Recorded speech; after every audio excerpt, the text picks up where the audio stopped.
wa sallallahu ala sayyidina Muhammad wa ala alihi wasallam walhamdulillahi rabbil alamin. Assalamualaikum warahmatullahi wabarakatuh. Ada sebuah hadis yang diriwayatkan oleh Abu Hurairah radhiyallahu ta'ala anhu warḍah, bahwasanya baginda besar Nabi Muhammad sallallahu alaihi wasallam derajat kita di sisi Allah Subhanahu wa taala fa ifsya'us salam. Yang pertama adalah senantiasa kita menebar salam satu sama lain, baik kepada orang yang kita kenal maupun orang yang belum kita kenal. Yang kedua, wa it'am ta'am, memberikan makan kepada orang yang membutuhkan uluran tangan. Dan yang ketiga adalah wassalatu bil laili wan nasu niyam, salat di tengah malam sementara orang lain tidur dalam keadaan nyenyak. Tiga perkara ini, menebar salam, memberikan makan kepada orang yang membutuhkan, kemudian sholat di tengah malam, adalah tiga perkara yang bisa mengatrol kedudukan kita, posisi kita kelak ada di akhirat. Tiga perkara ini juga bisa menjadi pelindung, pengawal buat kita, untuk kita bisa selamat dari neraka ataupun cita-cita kita masuk ke dalam surga. Kita bahas satu-satu. Yang pertama adalah menebar salam. Allah Subhanahu wa taala berfirman dalam Al-Qur'an, "Wa idza hayyitum bi tahiyyatin fahayyu bi ahsana minha aw rudduha." Jika kalian diberi salam penghormatan oleh orang lain, maka balaslah salam tersebut dengan balasan yang baik atau minimal seimbang. Assalamualaikum, waalaikumsalam, seimbang.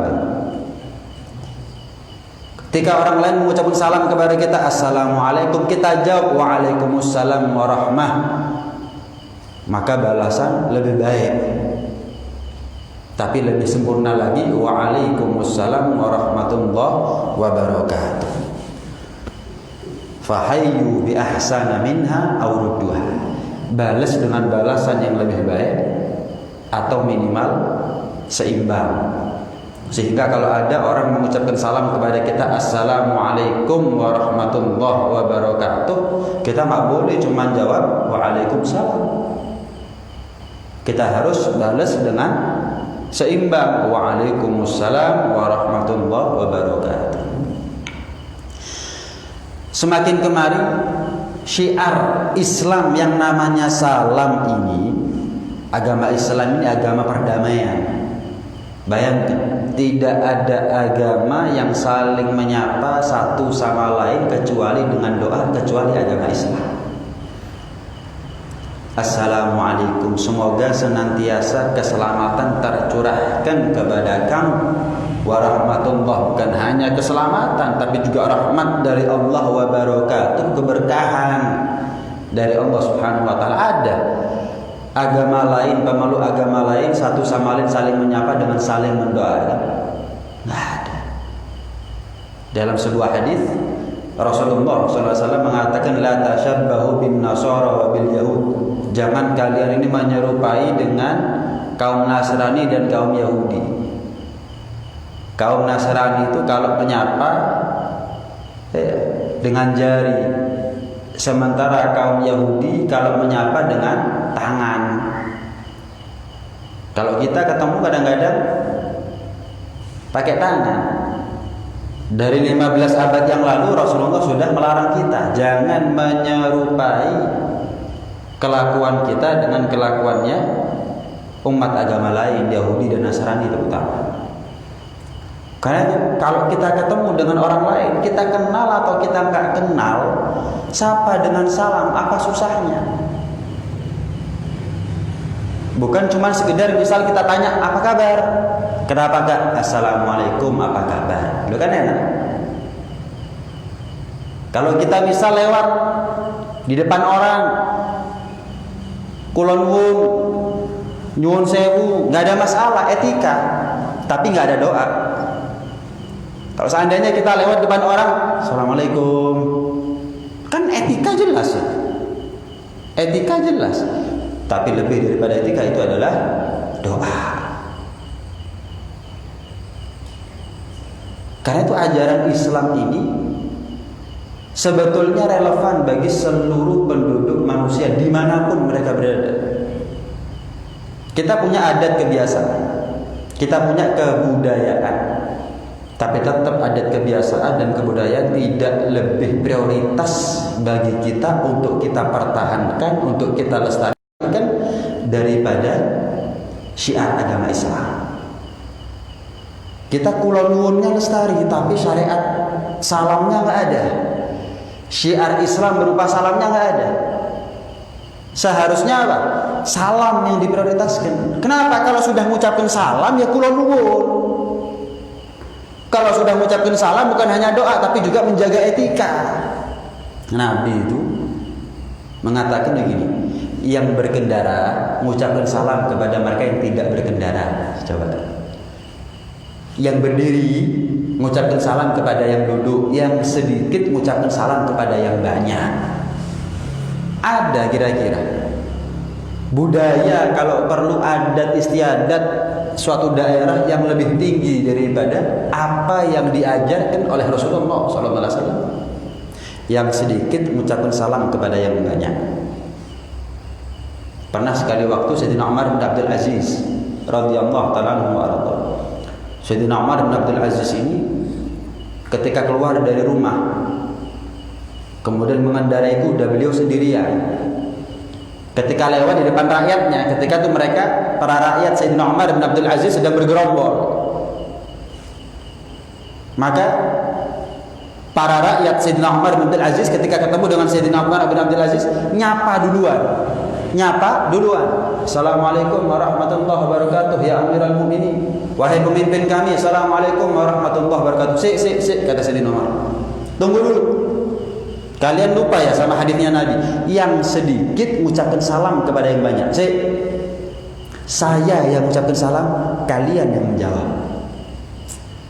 Loh, ini tinggi loh sebetulnya ini.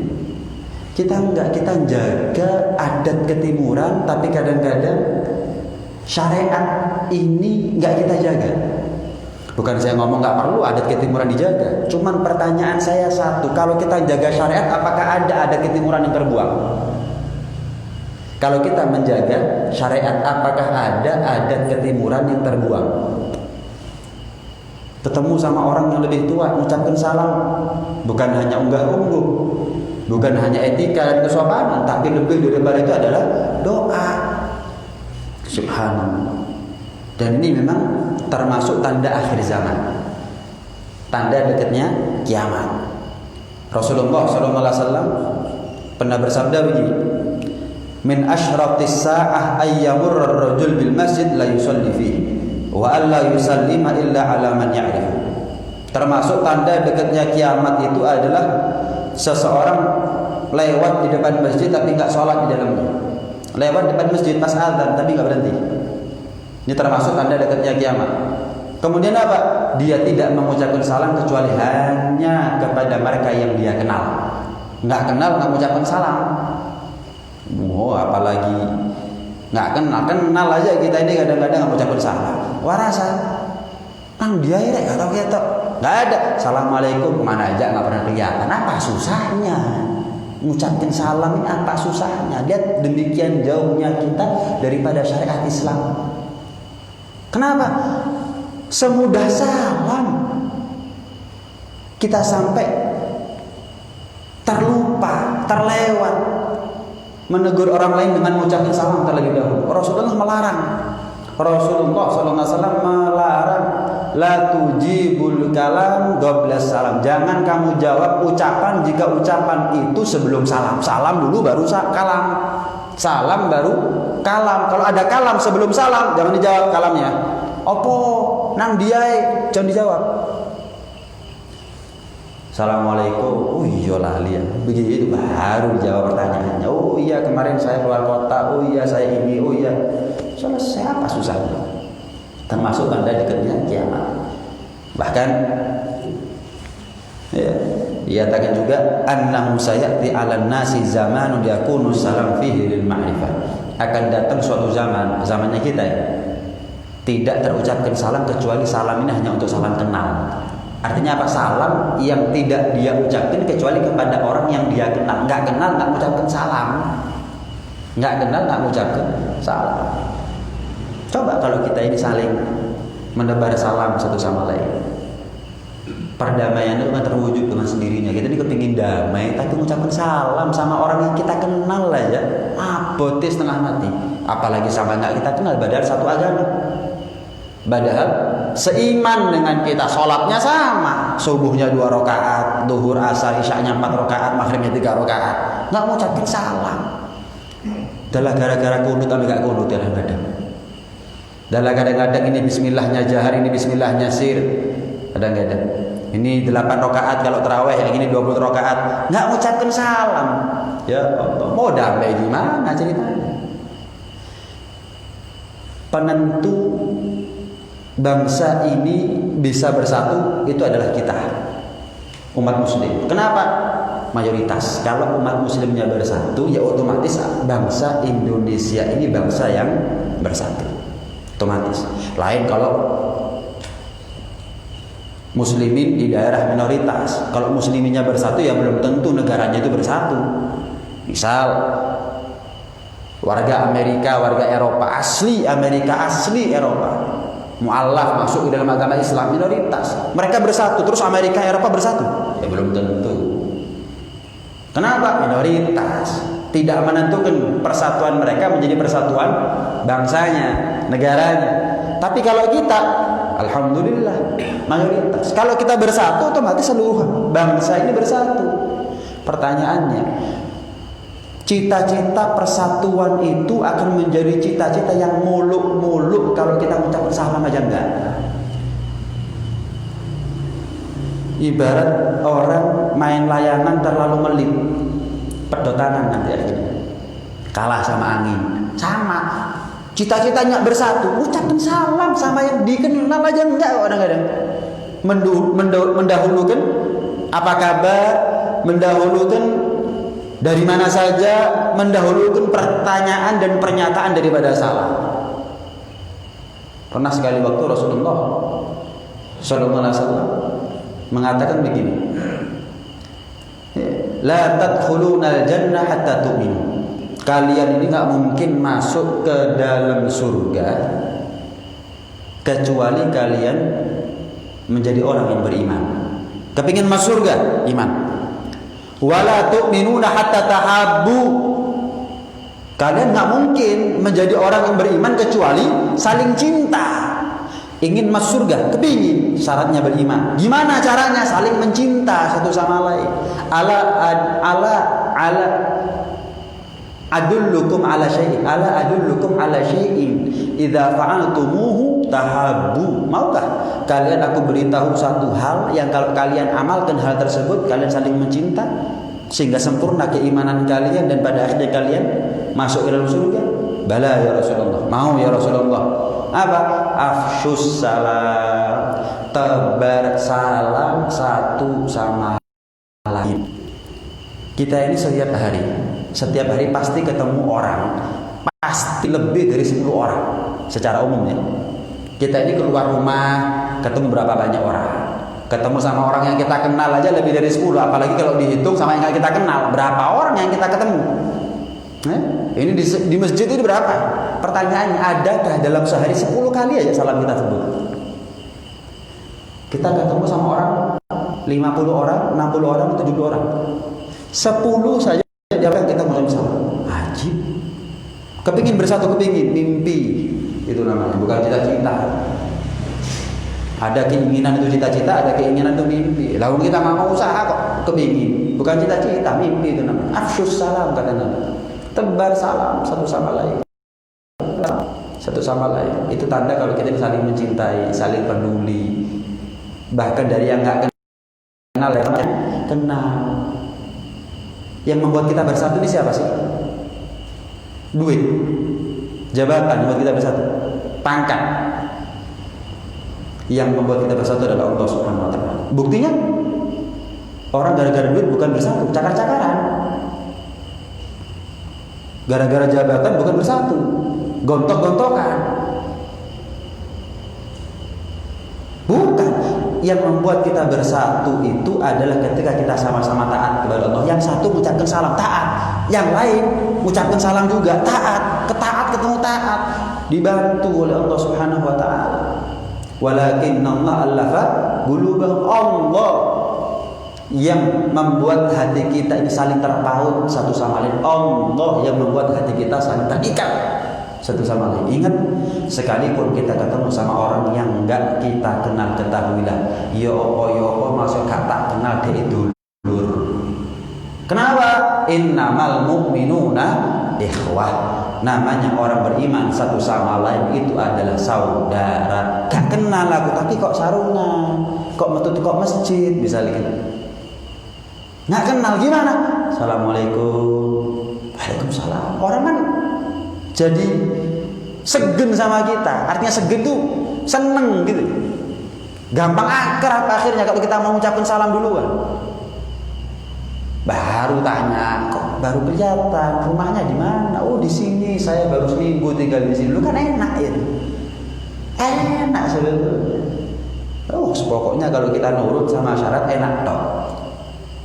Masalahnya kita ini kepingin enak tapi nggak mau nurut sama syariat, kepingin panen tapi nggak pernah nanam, itu masalahnya.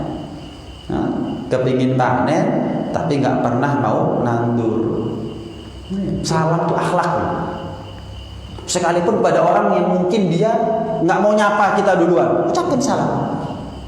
Ada orang misalnya lagi clash sama kita, ada masalah, kesalahpahaman. Nah iya, namanya salah paham kok dibawa sampai mati itu heran. Salah paham itu dibenarkan pahamnya, jangan dibawa sampai mati. Jadi kita nggak salah paham, dipelihara.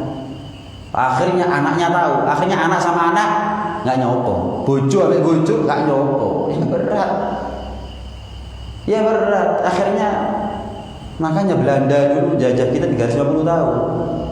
Kenapa? Ya Allah, dijak damai aja aku, diajak damai berat. Siwak sampai 7 tahun, 7 turunan. Ya Allah, dilarang sama Nabi, dilarang sama Nabi. Kita ini tidak bertegur sapa terhadap seseorang lebih dari 3 hari. Gimana kalau 3 tahun? Nggak nyopo 3 tahun. Dilarang sama Nabi kita ini tidak bertegur sapa satu sama lain. Terus siapa yang paling baik di antara mereka berdua yang sama-sama tidak mau bertegur sapa? Siapa di antara mereka berdua yang paling baik di sisi Allah? Yang mau memulai salam. Gak disopo, gak popok, tak sopo. Saya mengucapkan salam gak dijawab, gak apa-apa. Akhlak itu hadirin, akhlak itu mulia dan memuliakan. Bukan akhlak itu mulia yang kalau kita lakukan kita justru hina. Sopo dipikir butuh. Bukan kalau kita lawan pemikiran seperti ini, lintasan hati seperti ini, dengan ucapan salam terus kita jatuh, hina, rendah.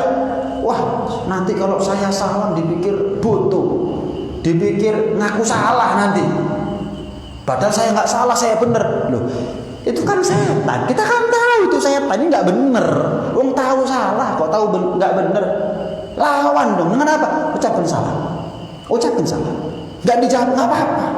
Gara-gara gak dijawab terus kita jadi malu begitu. Enggak jadi malu kita.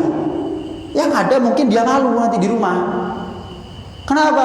Ditelok wong sakmono akeh aku gak jawab salam ide. Dia mengucapkan salam di depan orang begitu banyak, saya enggak jawab. Di sini aku. Iya, dia sudah mau buka pintu, saya kok enggak mau buka pintu. Dia sudah mau memulai, kenapa enggak saya sambut? Di kamar mikir sendiri dia. Kenapa? Orang itu punya akhlak, saya yang gak punya akhlak. Begitu seharusnya. Yang paling baik di antara kita adalah orang yang mau memulai salam terlebih dahulu. Al-badi bis salam bari'un minal kibir. Orang yang mau memulai salam, kata Nabi, adalah orang yang terbebas dari penyakit sombong. Tuh. Kita sama-sama paham, surga terharamkan dari orang yang punya kesombongan walaupun sebiji zarrah. Sesedikit apapun kesombongan ada dalam hati kita, menjangkiti hati kita, jangan tanya surga di mana. Percuma. Saya kepingin surga, tapi nggak mau memulai salam. Kalau dia nyapa, saya sapa. Kalau dia mengucapkan salam, baru saya jawab. Tapi nggak mau memulai. Jangan tanya surga ada di mana. Ya kalau nggak nyapa karena nggak kelihatan. Tapi kalau nggak nyapa karena pura-pura nggak kelihatan, lain ceritanya. Itu termasuk benih daripada kesombongan. Jangan tanya surga ada di mana. Waliyadzubillah, waliyadzubillah min dzalik. Karena itu pernah sekali waktu Sayyidina Ali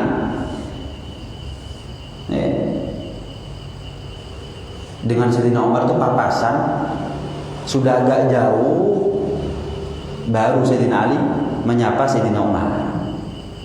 Sayyidina Umar heran, matul kepada Rasulullah, ya Rasulullah, kenapa ya Ali itu tidak menegur saya, tidak menyapa saya, tidak mengucapkan salam kepada saya, kecuali setelah papasan agak jauh, baru Assalamualaikum warahmatullahi wabarakatuh ya Umar.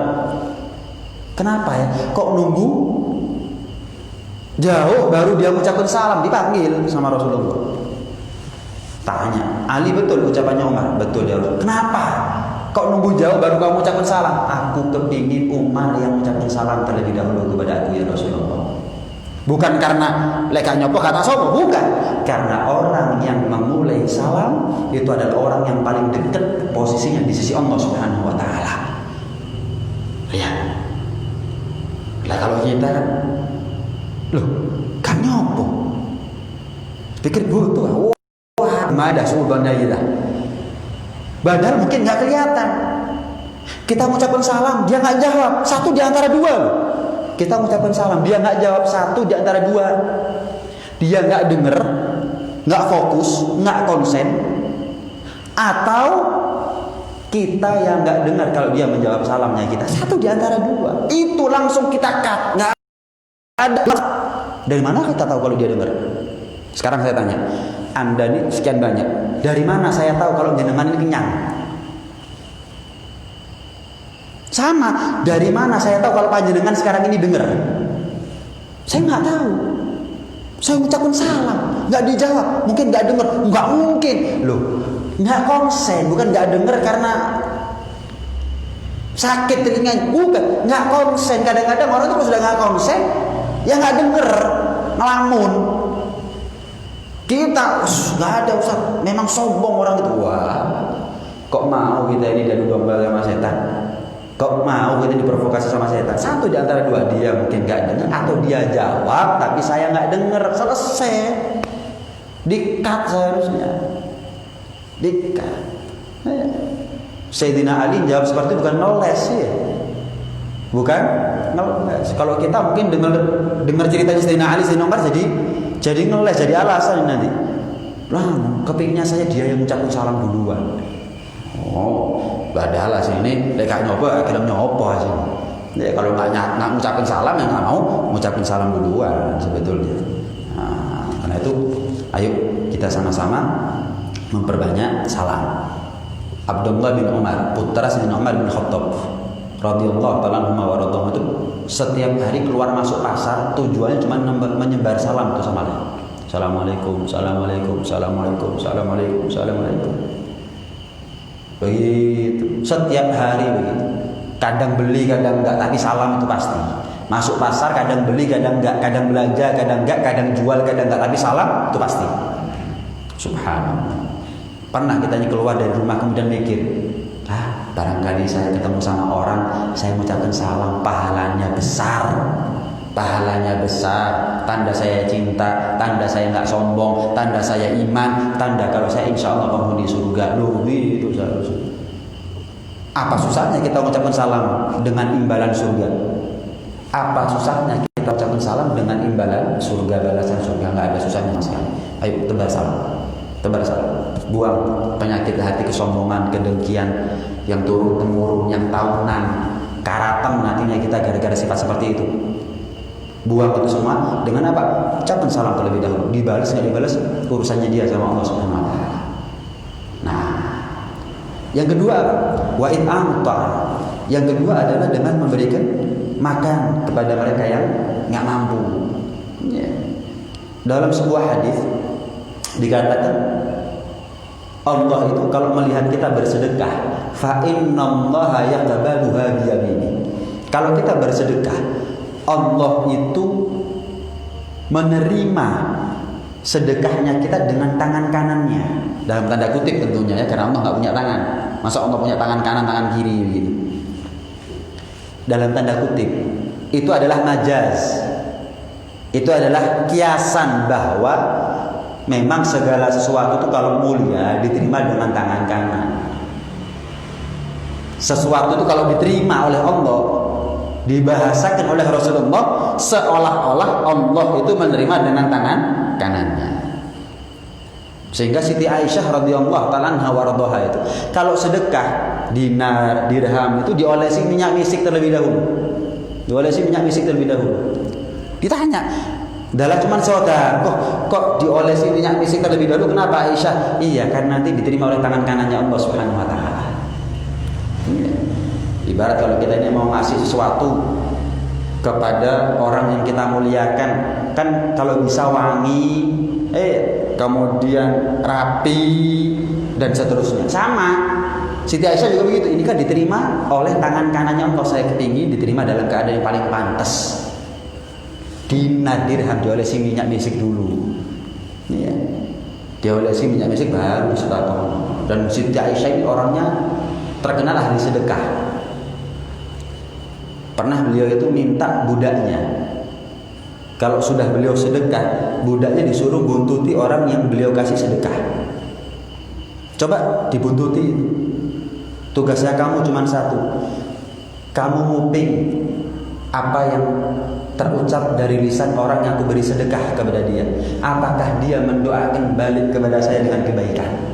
Kan pernah ya, kita kalau ngasih sedekah kepada orang, kemudian orang itu mendoakan kepada kita, mudah-mudahan lancar rezeki ini, tak Tuhan enggak gaji, misalnya. Kan pernah ya, Siti Aisyah itu, kalau kita kan belum selesai dia berdoa sudah tutup pintu sudah ya. Belum selesai dia berdoa sudah tutup pintu. Kalau kita naik mobil, belum selesai dia berdoa sudah kaca tuh naik. Gak direken belas. Ngami ini juga enggak kita. Kayak nggak butuh sama doanya dia. Masya Allah, sedekah tapi sombong. Seharusnya apa? Amin. Nggih sami-sami Pak, nggih sami-sami Bu, mungkin-mungkin jenengan sekeluarga juga dikasih lancar rezekinya bisa naik haji. Kenapa enggak? Dalah dungo aja sorong nih. Mengamini aja kok. Belan-belan nutup lawang, belan-belani nutup kaca. Dengarkan sampai selesai 2 detik, 3 detik. Masa dungakno sampai menit-menitan? Kan enggak selesai. Hormati orang itu, bukan kita ngasih terus.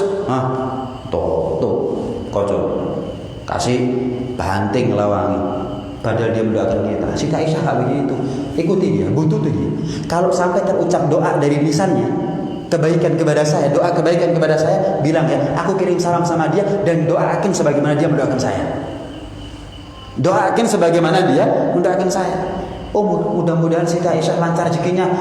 Siti Aisyah kirim salam. Kemudian kamu juga didoakan Aisyah, mudah-mudahan kamu juga dikasih lancar rezekinya sama Allah. Subhanallah. Dalam sebuah riwayat Siti Aisyah itu kalau dengar ada orang ngasih, ya ada kita misalnya, Siti Aisyah ngasih misalnya. Kemudian orang itu mendoakan baik kepada Siti Aisyah, beliau balas dengan apa? Bukan doa, tapi ditambahi lagi rezekinya orang itu. Sedekahnya ditambahi lagi. Sampai segitu sedekah. Kenapa aku kepingin sedekahku ini nggak dibalas dengan doa, tapi dibalas oleh Allah Subhanahu wa taala. Aku kepingin sedekahku tidak dibalas oleh manusia, tapi dibalas oleh Allah. Allah. Wa ma anfaqtum min syai'in fa huwa yukhlifuh. Tidak kita ini menginfakkan sesuatu di jalan Allah kecuali Allah yang akan ganti. Dan Allah kalau sudah ganti, dalam tanda kutip, gengsi Allah ngasih sedikit kepada kita kalau sudah ngasih ganti. Double. Ibarat kalau kita ini baik sama orang kaya, gengsi buat orang kaya kalau ngasih barang yang murah kepada kita. Baik sama dia. Dulu ketika dia susah menjadi orang kaya, apa-apa minta tolong kepada saya. Ketika dia kaya, kita ingin balas budi kepada kita. Gengsi buat dia untuk ngasih barang yang murah, belikan barang yang mahal. Sama, itu manusia yang kekayaannya terbatas. Bagaimana dengan Allah? Pernah sekali waktu Sayyidina Ali bin Abi Thalib karramallahu wajhah, ketika itu ada orang minta dikasih sama Sayyidina Ali. Sebelum dikasih, diceritakan ketika ada orang minta, Sayyidina Hasan lewat, putranya. Hasan, tadi Abah masih umi uang 6 dinar buat belanja. Ini ada orang butuh. Uang 6 dinar yang sudah Abah kasih kepada umi minta lagi ya. Kado gaya blonjo ini diminta lagi. Sampaikan kepada Siti Fatimah. Bilang sama Abah, serius mau dikasihkan, gak ada uang lagi loh. Ini uang buat belanja, buat makannya anak dan istri. Bilang sama Abah. Bukan Siti Fatimah itu nolak ya, bukan. Cuman jangan sampai Sayyidina Ali itu salah paham. Dipikir masih ada uang, ternyata nggak ada uang. Begitu. Sampai ke Sayyidina Hasan. Abah, kata Umi, kita itu sudah nggak punya uang lagi kecuali 6 dinar yang dikasihkan Abah kepada Umi untuk belanja. Nggak ada uang lagi setelah itu. Apa jawaban Sayyidina Ali? Tidak sempurna keimanan seseorang yang lebih yakin, yang lebih percaya kepada apa yang ada dalam genggamannya sampai kurang dia kepada keyakinan apa yang ada dalam kuasanya Allah Subhanahu wa taala. Wah, mantap ya. Kira-kira kalau istri kita nolak sedekah terus kita jawab gini gimana? Wah, perang dunia ketiga ya. Dalil. Istri mungkin begitu kalau zaman sekarang. Karena duit mana lo mas? Lo jangan sampai kita ini kurang yakin sama Allah. Kok kita yakin apa yang ada dalam genggamannya kita sampai nggak yakin sama apa yang ada dalam genggamannya Allah. Tenang aja, diganti sama Allah. Bingung bojo ini. Kesambet apa bojoku ini? Nomor-nomor dari Sayyidina Ali bilang sama Umi, jangan sampai apa yang ada dalam genggaman kita 6 dinar tadi itu membuat kita lupa dengan apa yang ada dalam genggaman kuasanya Allah. Tenang aja, apa yang Allah kasih, apa yang kita kasih diganti lebih-lebih sama Allah, itu jaminannya Allah kok. Wa ma anfaqtum min syai'in fa huwa, itu Al-Qur'an. Orang sekarang kan ini anehnya kebacut. Orang sekarang ini aneh-aneh, tapi anehnya keterlaluan kadang-kadang. Misal ada orang gajian setiap akhir bulan, kerja dia, yakin digaji akhir bulan, yakin. Hari pertama kerja digaji, enggak, nunggu akhir bulan. Hari kedua kerja, yakin digaji, yakin. Buktinya apa? Hari ketiga dia masuk, hari keempat dia masuk. Padahal hari pertama, hari kedua ini kerja, kalau nggak akhir bulan nggak digaji. Tapi yakin dia kerja. Kok bisa dia nggak yakin sama Allah? Kok bisa dia nggak yakin sama Allah? Kalau saya sedekahkan kemudian, wah bakal kelaparan nih satu keluarga. Kok bisa? Kita buktinya kapan kerja nggak menuntut gaji setiap hari kepada perusahaan kita, ke kantor, ke bos, ke atasan kita. Bos, saya sudah kerja mulai pagi sampai sore, jam 8 sampai jam 4 sore. Saya minta gaji. Loh ya akhir bulan. Gitu loh, kita yakin dijanjeni ngono tok. Yakin loh ya sudah akhir bulan. Hari kedua juga begitu, akhir bulan. Ya Allah, kita cuma sedekah berapa, yakin kita diganti sama Allah Subhanahu wa taala. Singkat cerita, akhirnya dikasih Siti Fatimah tadi uang 6 dinar, dikasihkan kepada pengemis tadi itu, orang yang butuh. Wis, nggak lama lewat penjual kuda. Tanya Siti Ali, dijual? Iya. Sudah laku? Belum. Berapa harganya? 140 dinar. Aku beli ya, tapi tempo 8 hari. Aku bayar minggu depan. Siap Siti Ali. Wis, dicancang sama Siti Ali di depan pintu rumahnya, cancang gitu. Jadi kan, wis. Nggak lama lewat.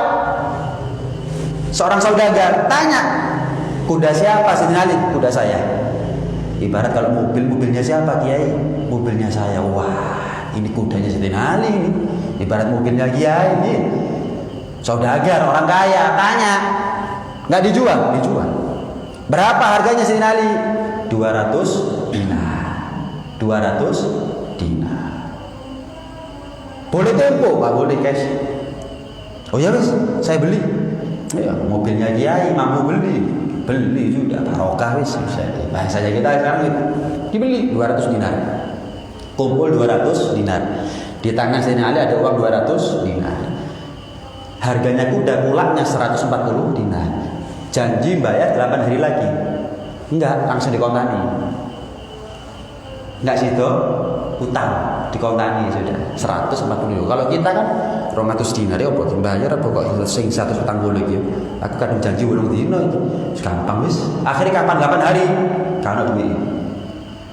Seharusnya kita ini kalau bayar belum jatuh tempo bayar kalau ada uangnya. Pokok uang itu nggak digunakan untuk keperluan lain ya. Memang uang nganggur, bahaya. Kalau seperti ini banyak orang yang mengutangi kita. Banyak orang yang mengutangi kita. Walhasil dibayar. Sisa berapa? 60 dinar. Diberikan kepada Siti Fatimah. Bilang ya Hasan sama Umi, ini balasan dari Allah Subhanahu wa taala. 6 dinar dibalas 60 dinar.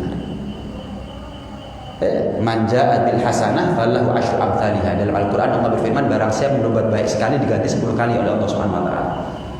Diganti 10 kali oleh Allah Subhanahu wa taala. Terakhir, perkara ketiga yang kalau kita lakukan akan menambah derajat kemuliaan kita di sisi Allah Subhanahu wa taala adalah qiyamul lail. Ini dikatakan oleh Imam Syafi'i, sepatutnya buat seorang ulama itu tidak mengandalkan ilmunya, karena ilmu itu harus didakwahkan. Karena didakwahkan kadang-kadang sombong ulama, kadang-kadang pamer, kadang-kadang merasa sok, kadang-kadang ria, kadang-kadang hubud dunia, cinta dunia. Berarti seorang ulama itu butuh amalan yang rahasia antara dirinya dengan Allah. Caranya gimana? Dia mulai nggak ada lagi. Nggak ada lagi kecuali sholat di tengah malam. Ketika orang lain tidur, dia sholat. Dia memperbanyak sujud kepada Allah Subhanahu wa taala. Nggak punya dia amalan yang rahasia kecuali dia mulai. Bayangkan kalau kita punya rahasia dengan raja yang nggak ada yang tahu, nggak ada yang tahu rahasia ini kecuali kita dan raja. Betapa bangganya kita ya. Saya punya rahasia yang nggak ada yang tahu rahasia ini kecuali raja dan saya. Bangga kita. Bayangkan kalau kita punya rahasia antara kita dengan Tuhan, antara kita dengan Allah Subhanahu wa taala. Nggak ada yang tahu kecuali saya dan Allah. Wah, bangganya gitu. Bangganya gitu. Malam hari itu waktunya kita sebagai orang yang mengaku cinta kepada Allah untuk bermesraan dengan Allah Subhanahu wa taala. Siang kita sibuk dengannya. Yang laki sibuk menafkahi istri, yang istri sibuk melayani suami, yang anak sibuk sekolah, yang bapak sibuk cari nafkah, yang ibu sibuk masak, cuci-cuci dan seterusnya. Lah kalau malam kita habiskan untuk tidur, katanya cinta sama Allah. Kapan pernah bermesraan dengan Allah? Kita mau nggak kawin tapi nggak mau kumpul? Kawin sama seorang perempuan atau perempuan kawin sama seorang laki-laki tapi nggak mau serumah? Mau nggak kira-kira? Nggak mau. Kenapa? Ya kapan Ustaz bermesraannya Ustaz? Katanya cinta, sayang, mana? Nggak ada kesempatan dong kalau begitu. Sama. Malam hari itu adalah malam yang paling tepat, waktu yang paling cocok buat kita bermesraan dengan Allah Subhanahu wa taala. Kita ini kalau duduk sama raja, kepinginnya rame-rame apa sendirian? Sendirian, puas kita, lega aja. Kalau kita kepingin bermesraan dengan Allah malam, kenapa? Tidur orang, ngeledak semuanya sudah. Kita bisa bermesraan dengan Allah Subhanahu wa taala. Cuman berapa gelintir orang di seluruh dunia yang bisa dia mulai setiap hari, setiap malam menghadap kepada Allah Subhanahu wa taala. Barang 2 rakaat, syukur-syukurnya dengan sudah punya keistiqomahan, tinggal tambahin. Kalau pun nggak nambah nggak apa-apa. Alhamdulillah jenengan masih punya kesempatan walaupun 2 rakaat bermesraan dengan Tuhan. Nabi Daud itu ditegur sama Allah Subhanahu wa taala. Daud, bohong, dusta, orang yang mengatakan cinta kepada aku tapi dia jika datang tengah malam dia hanya bingung sama tidurnya. Bohong, cari ini cinta. Ya, kira-kira kalau ada suami, maaf ya, ngajak kumpul istri, tapi istrinya selalu nolak, otomatis bertanya-tanya si suami, ki cinta kok enggak sih, seneng kok enggak sih? Begitu juga sebaliknya, ketika istri ada hajat, suaminya selalu menolak, ada aja alasannya, banyak masalah, capek, sakit, akeh pikiran. Istri akhirnya suwi-suwi mikir, loh sebetulnya suami saya ini cinta nggak sih sama saya? Allah juga begitu, jadi senang, jadi cinta. Datang waktu malam, waktu yang tepat untuk bermasalah dengan saya, dengan Allah, jadi cinta. Hari pertama enggak, hari kedua enggak, seminggu, mulai Senin sampai Senin, belas. Cinta temenan nih, cinta beneran, cinta betulan ini. Karena itu 3 perkara ini, kalau kita ingin aman nasibnya kita nanti di akhirat, amal menebar salam, kemudian memberikan makan kepada orang yang membutuhkan. Kita ini kalau diminta nggak mau, maka sebelum diminta kasih. Wah Ustaz, kalau belum minta dikasih jadi langganan. Kalau kamu dijadikan langganan sama orang, itu tanda kalau kamu ditambah rezekinya sama Allah. Kita kan kadang-kadang khawatir ya, kalau saya kasih kamu dari kita, itu tanda nyata dari Allah bahwa kita ditambah rezekinya sama Allah. Kenapa? Nggak mungkin Allah takdirkan orang itu minta kepada kita kalau kita nggak ada rezekinya. Yang menggerakkan dia datang ke rumahnya kita setiap hari siapa? Allah. Berarti kita ada aja rezekinya. Seperti kemarin saya kasih ada makan untuk keluarga, ya besok ketika dia datang lagi, lusa ketika dia datang lagi, besok lagi dia, seterusnya dia datang kepada saya setiap hari. Ya berarti setiap hari saya bisa ngasih makan keluarga dan saya bisa ngasih makan orang lain. Lu yang beruntung. Kalau kita lo terus saya cukup seminggu sepisane, lu salah. Itu medot rezeki justru. Yang dulunya seminggu sekali jadi setiap hari, itu berarti tanda kalau Allah itu mau ngasih rezeki lebih kepada kita. Yang terakhir, yang ketiga adalah dia mulai